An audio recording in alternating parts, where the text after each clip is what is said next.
Granblue Fantasy is a mobile gacha game that I know literally nothing about. Like, I'm aware of the name, but if you asked me what the plot was, or even what the gameplay is like, I would be shooting blanks in the dark. So when Granblue Fantasy Relink was shown off, you may be surprised to find that I was almost immediately interested. I don't know how to describe it, but the trailer just made the game look really fun, which is the main job of a trailer. You would think they would all do it, but as we have found out, not all of them do. So release day rolls around and I'm having an absolute blast playing it, and so as I often do, I decided, you know what, I'm going to platinum this game, and now you get to hear me talk about that experience. Lucky you. So, I'm not going to talk about every trophy, as some of them you get naturally, or they require so little work to get that I would honestly struggle to construct a sentence about them for the video. I'm also not going to spoil the story or anything for those that haven't played the game or finished it yet. So naturally the first thing you're going to do in the game is the story, which took me about 12 hours, but that could probably vary depending on your difficulty and how good or bad you may be. That's not counting Chapter 0, which I personally don't consider part of the main story, as most of it you just spend doing the quests with no story related at all. Maybe that's just me that doesn't count it properly. Anyway, after beating the story, you can finally get into the proper meat of this game. So you'll spend most of your time for the next, all of the time, working your way through this list and doing all or at least most of the quests on there. Not going to go in depth on all of them because that'll take a while, but what I will say is you will get the same boss at harder difficulties, but they will add more attacks or change patterns slightly, so it's not exactly the same fight with more health, which I do like. It does keep it interesting. While working my way down the list, I was also working on the side quests gotten from various people around the town, and although there is apparently 110 side quests, I only had to actually go out of my way to complete like 5 of them, so that was far less tedious than I thought it would be. During this little process, I also got all the chests and crabs and slimes that I missed in the main story missions.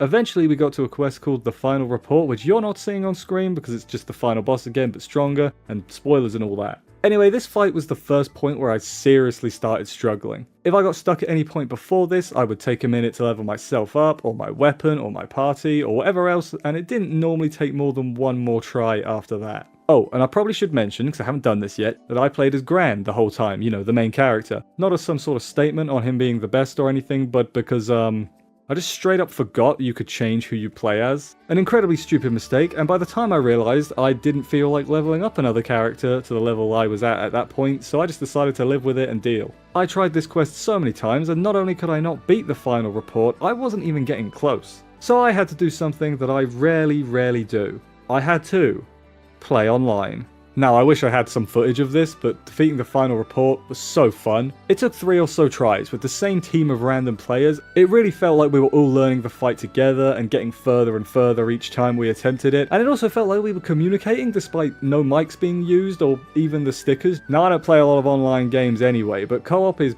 pretty cool when it works well, and this was working really well. So yeah, this was really fun, but did show that the proud difficulty quests that were coming up were going to be pretty damn difficult without leveling my whole party, who were considerably weaker than the main I was using. So I just decided to do them all online instead. Before that though, I had to do the true final boss of Chapter 0, which unlocks after this, which wasn't very difficult, and then I beat it again without getting hit for another trophy. Before moving on to the Proud Quest proper, I then decided to clear out a few other trophies that I hadn't done, such as shooting some cannons in Chapter 4 and stuff, unlocking all the characters, that didn't take very long, and did all the Fate episodes for all of them as well. It took a little while, wasn't difficult though.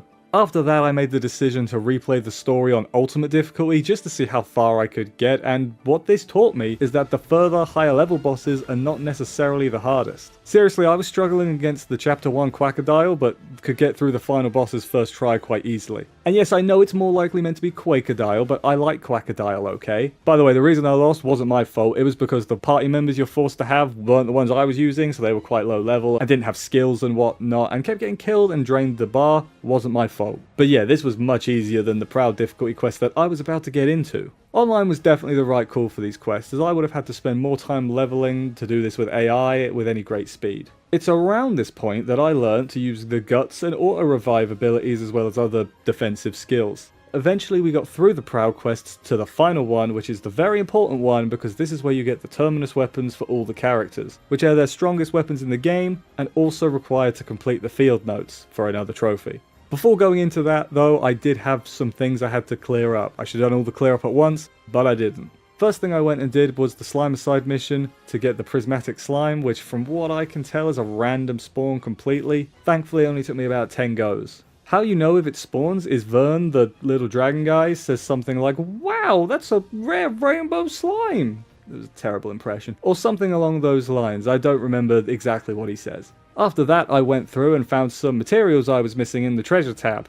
I had to buy some with the golden badges, and personally I'm just going to talk about the golden badge system. I would rather you can get golden badges from all quests instead of just quick quests so that you can multitask better. It's not a massive deal or anything, but I do think it would be an improvement.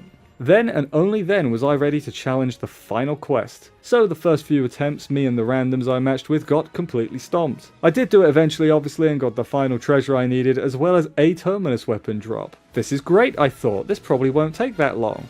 This nonsense took far too many hours. It's not like it's varied, it is the same boss the whole time, and what once was challenging and fun and new just becomes repetitive, and like, I'm just going through the motions, I'm not struggling at all. This whole thing, I don't want to say it ruined the platinum or my enjoyment of the game at all, because I still think it's a great game, but it certainly would have been better if, say, every 3 or 5 wins you get some items that you can fuse to make the weapons without having to rely on the drops, just so that you're always making progress, even when there's no weapon drop itself. I've mentioned before, I personally hate random drop trophies, just because, like, it's not testing skill at all, it's all patience and luck. And while I do have patience, my luck stat is like a -3 or so. Anyway, eventually I got them all, and the platinum didn't pop.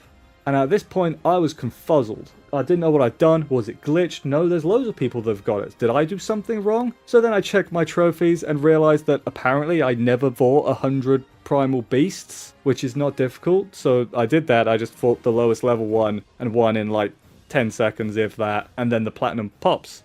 Would have felt more climactic if it was after the big grind, but that's just how the cookie crumbles sometimes. And that is the tale of how I got the Granblue Relink Platinum. Thank you for watching. Do you have a similar tale to tell, or have you not played the game? I like it, it's a fun game, you should play it. Leave a comment, it's always good to read, and if you like the video, press like on it for the algorithm bot, and subscribe too for the algorithm bot. I do trophy hunting videos, and if you like them too, then you should press the button and watch more of my trophy hunting videos. It's a grand old time, we'll be happy to have you. Thanks for watching, see you next time, and hunt them trophies.